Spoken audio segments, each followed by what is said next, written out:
তিনি থাকতেন কাশীতে। কোথায় থাকতেন? কাশীতে থাকতেন। তো তার খুব ইচ্ছা হলো যে এই কাশীতে একটা পর্বত নেই, যদি একটা পর্বত থাকতো আমি তার উপরে বসে খুব সুন্দরভাবে ভজন সাধন করতে পারতাম। তো এই কথা চিন্তা করে সেই পুলস্ত্য ঋষি কি করলেন না, পশ্চিম ভারতে গমন করলেন। সেখানে অনেক পর্বত আছে। তো সেই পর্বতের মধ্যে সব থেকে যিনি প্রধান তার নাম হচ্ছে দ্রোণাচল পর্বত। কি নাম? দ্রোণাচল পর্বত। এবং তার আন্ডারে অনেক পর্বত আছে। পর্বত থেকে পর্বত হয়, পর্বতের সন্তান হয়। এটা আমরা জড়জাগতিক চিন্তাধারা দিয়ে যদি বিচার করে দেখি তাহলে দেখবেন মনে হবে যে সত্যি পর্বতের কি সন্তান হয়। এটা বিশ্বাসযোগ্য নয়। কেন বিশ্বাসযোগ্য নয়? না, আমরা জড়জগতে থাকার জন্য সেটা মনে করছি। জড়জগৎটা মিথ্যা, কিন্তু আমরা ভাবছি এটা সত্য। চিন্ময় জগৎটা সত্য, আমরা ভাবছি সেটা মিথ্যা, উল্টো হচ্ছে। সেরকম যেমন হিমালয়ের কন্যা কি? পার্বতী। কিন্তু আমরা যদি বিচার করে দেখি হিমালয় মানে বরফের স্তূপ, তার আবার কন্যা হয় নাকি? আবার সেই হিমালয়ের কন্যা পার্বতীকে কে বিবাহ করেছিল? মহাদেব বিবাহ করেছিল। তো আমাদের এই ছোট্ট মাথায় সেটা ঢুকবে না। কেন ঢুকবে না? না, আমরা এই জড় জগতে আছি এবং কিরকম ভাবে আছি একটা ছোট্ট উদাহরণ দিলে বুঝতে পারবেন। কারো মাথায় যদি উকুন হয়, জানেন উকুন হয় না অনেকের মাথায়? আমাদেরও মাথায় হয়। সেই উকুন যদি কারো মাথায় আছে, সেই উকুনকে যদি বলা হয় যে তুমি যার মাথায় আছো জানো তো সে একজন বড় বৈজ্ঞানিক, উকুন বুঝতে পারবে? কি বলে, উকুন তো অত মাথা ব্যথা নেই, অত জানবে না। সেরকম আমরা ওগুলো বুঝতে পারবো না। যদিও বা এটা সত্যি, তবুও আমরা বুঝতে পারবো না। তো কি বলছিলাম? উকুন, হ্যাঁ। তো সেরকম এই আমরা কার উপর বাস করছি? পৃথিবীর উপর। আমরা কোন গ্রহে বাস করছি? পৃথিবী। পৃথিবীকে আমরা কি জানি? একটা গ্রহ, ঠিক কি না? কিন্তু পৃথিবী হচ্ছে ধরিত্রীমা, অর্থাৎ বসুন্ধরা জানি আমরা। কিন্তু আমরা কি তার সঙ্গে কথা বলতে পারবো? কথা বলতে পারবো না। ভগবান কথা বলতে পারে, দেবদেবীরা কথা বলতে পারে, কিন্তু আমরা জানলেও সেটা আমাদের মনে হয় যেন কাল্পনিক, সত্যি নয়। কিন্তু এটা সত্যি। সেরকম এই পর্বতেরও সন্তান, এটাও সত্যি।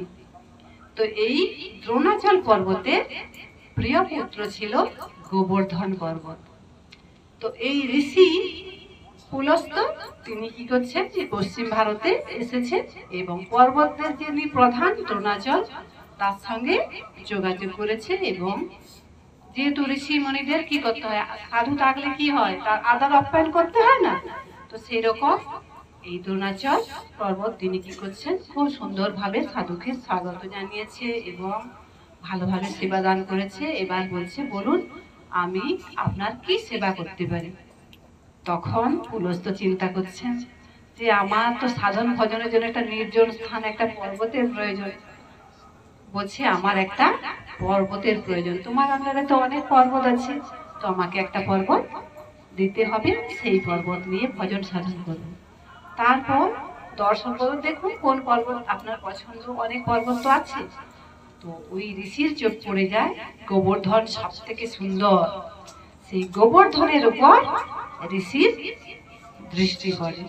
তখন ঋষি বলছে আমার এই গোবর্ধন পর্বতটাই পছন্দ, আমি এটাকেই নিয়ে যাব। এবার দ্রোণাচলের কিরকম অবস্থা হবে? কাউকে যদি তার সন্তান চাওয়া হয়, খুব কষ্টদায়ক পরিস্থিতি কিনা? আবার সাধুকে কথা দিচ্ছে না যদি দেয় অভিশাপ দিয়ে দিবে, কিন্তু আরো সর্বনাশ।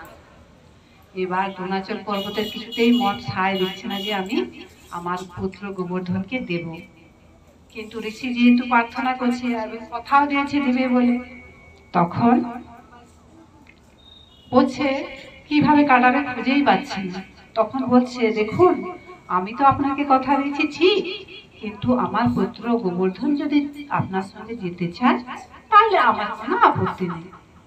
ভাবছি ছেলে যদি আপত্তি করে দেয় তাহলে কমসে কম একটা কাটা দেয়া যাবে, কিন্তু গোবর্ধনকে যখন জিজ্ঞাসা করছে তুমি কি ঋষির সঙ্গে যেতে চাও, তখন গোবর্ধন বলছে পিতার আদেশই হচ্ছে এই জীবনে পালন করা হচ্ছে প্রত্যেক পুত্রের সর্বপ্রথম কর্তব্য, কারণ পিতামাতার ঋণ কখনো পুত্রের শোধ করা সম্ভব নয়। তাও সম্ভব যদি কেউ ভগবানের চরণে সেবা করে, সে কথা আমি যাচ্ছি না, কিন্তু জাগতিক একটা কর্তব্য আছে, পিতার আদেশ পালন করা সন্তানের কর্তব্য। তো তখন বলছে হ্যাঁ আমি যাব, তবে আমার একটা শর্ত আছে। কি শর্ত? না আমি যাব তোমার সঙ্গে, ঠিক আছে, তুমি আমাকে কিভাবে নিয়ে যাবে? জিজ্ঞাসা করছে আপনি কিভাবে আমাকে নিয়ে যাবেন? না আমি হাতে করে নিয়ে যাব। দেখুন, ভগবান গিরি গোবর্ধন ধরেছিল, তিনি ভগবান, কিন্তু একজন ঋষি পর্বত হাতে করে নিয়ে যাবে বলে, বুঝতে পারছেন কত শক্তিশালী? তার মানে সাধনার শক্তি কত বেশি, যে পর্বতকেও মনুষ্য শরীরে পর্বত হাতে করে নিয়ে যাওয়া যায়। ভজন সাধন এত শক্তি, তাহলে চিন্তা করে দেখুন ভজন সাধনের গুরুত্ব কত, এটা বোঝানোর জন্য আমি বলছি। তো আমি হাতে করে তোমায় নিয়ে যাব। তখন বলছে ঠিক আছে আমি হাতে করে যাব, কিন্তু আমার শর্ত কি, যে আমাকে নিয়ে একদম যেখানে নিয়ে যাবেন সেখানেই আমাকে রাখবেন, তার আগে যদি কোথাও আমাকে আপনি রাখেন আমি কিন্তু সেই জায়গা থেকে আর যাব। তখন ঋষি বলে ঠিক আছে। ঋষিও স্থির সংকল্প, আমাকে ভজন করতে হবে, সাধন করতে হবে, বাবা কোথাও আমি রাখবো না, একদম কাশিতে যেয়ে রাখবো। এবার পশ্চিম ভারত থেকে আসার পথে আস্তে আস্তে রাস্তায় ভগবানের শ্রী বৃন্দাবন ধাম গোবর্ধনের দর্শন হয়েছে। যখন গোবর্ধনের সেই বৃন্দাবন ধাম দর্শন হয়েছে, তো গোবর্ধনের স্বরূপ চিন্তায় এলো, তিনি যে কৃষ্ণের নিত্য দাস, তার সেই কথা মনে হয়ে গেল, হে প্রভু আমি তো তোমার দাস, আর তুমি এখানে আবির্ভূত হবে। তিনি যেহেতু সাধনা করছে, গোবর্ধন সাধনা বলে তিনি জানতে পারছেন যে ভগবান এই বৃন্দাবনে লীলা বিলাস করার জন্য আসবে। তখন চিন্তা করছে যে এই বৃন্দাবনে ভগবান আসবে আর আমি এখানে না থেকে অন্য কোথাও থাকবো, এই কি কষ্টদায়ক পরিস্থিতি। তখন ভগবানকে তিনি প্রার্থনা করছে, হে প্রভু, হে বিশ্ব ব্রহ্মাণ্ডের মালিক, তুমি চাইলে কি না হয়, দূর ঘট ঘটন বিধান, তুমি চাইলে অনেক কিছুই করতে পারে, ঠিক কিনা? ভগবান চাইলে অনেক কিছুই করতে পারে। তো তিনি কি করলেন, ভগবানের চিন্তা করে, ভগবানের কি স্মরণ করে ভগবানের কাছে করুণ ভাবে প্রার্থনা করছে, প্রভু আমি তোমার সেবক, আর আমাকে তোমার সেবা থেকে তুমি বঞ্চিত করো না, আমি এখানেই থাকতে খুবই আগ্রহী হচ্ছি, তুমি একটা কিছু করো যার দ্বারা আমি তোমার এই ধামে থেকে তোমার সেবা করতে পারি। তখন ভগবান তো ভক্ত বৎসল আর ভাবগ্রাহী জনার্দন, ভক্ত যেরকম প্রার্থনা করে ভগবানের কাছে, ভগবান সেই অনুরূপ ফল প্রদান করে। তখন ভগবানের কৃপায় গোবর্ধনের ধীরে ধীরে ওজন বেড়ে যাচ্ছে, এমন ওজন বেড়ে যাচ্ছে, তখন ঋষি পুলস্ত আর সে ভার নিতে পারছে না। হঠাৎ করে মনে হচ্ছে গোবর্ধন এত ভারী হয়ে যাচ্ছে কি করে। আর যখন মানুষের হাতে ভারী চাপ এসে যায় না, তখন ব্রাহ্মকীর্ত বেড়ে যায়, অনেক সময় চাপে ব্রাহ্মকীর্ত পায় না, সেই ঋষিরও সেম। তো ঋষি চিন্তা করছে যে আমার তো ব্রাহ্মকীর্ত পাচ্ছে, এদিকে ঋষি মনে আছে যে গোবর্ধনকে যেখানে রাখবো সেখানে থেকে যাবে, সে কিছুতেই রাখতে চাইছে না। কিন্তু যেহেতু গোবর্ধন ভগবানের জন্য প্রার্থনা করছে, ভগবান কি করতে পারে, স্মৃতির জ্ঞান অপহনম চ, ভগবান চাইলে কাউকে ভুলিয়েও দিতে পারে, আবার ভগবান চাইলে কাউকে স্মরণও করে দিতে পারে। কেউ ভগবানের ইচ্ছায় ভগবানের লীলা বলতে পারে, কারণ ভগবান যদি কাউকে জানায় তখনই সে জানতে পারবে, আবার ভগবান যদি ভুলিয়ে দেয় সে ভুলে যাবে। তো ভগবানের এই ইচ্ছার জন্য কি হয়েছে না, ওই ঋষি সেই পুরস্তের সেই মুহূর্তে ভুলে গেছে যে গোবর্ধনকে নিচে রাখলে সে গোবর্ধন আর যাবে না, বাচ্চাকিদের চাপে তিনি একেবারেই তার মাথা থেকে উড়ে গেছে। ব্যাস তখন তার চিন্তা আগে বাচ্চাকে তো ছাড়ি, তারপরে তখন তিনি কি করছেন না এই বৃন্দাবনে গোবর্ধনকে দেখে প্রাচ্ছাকৃত করতে গেছে। প্রাচ্ছাকৃত করে এবার স্নান করে আসতে হবে, স্নান করে এবার যখন গোবর্ধনকে তুলে, সে তো আর উঠছে না। বলছে তুমি উঠছো না কেন? না আপনার সঙ্গে আমার পূর্বেই কথা হয়েছে যে আপনি আমাকে যেখানে রাখবেন আমি সেখানেই থাকবো।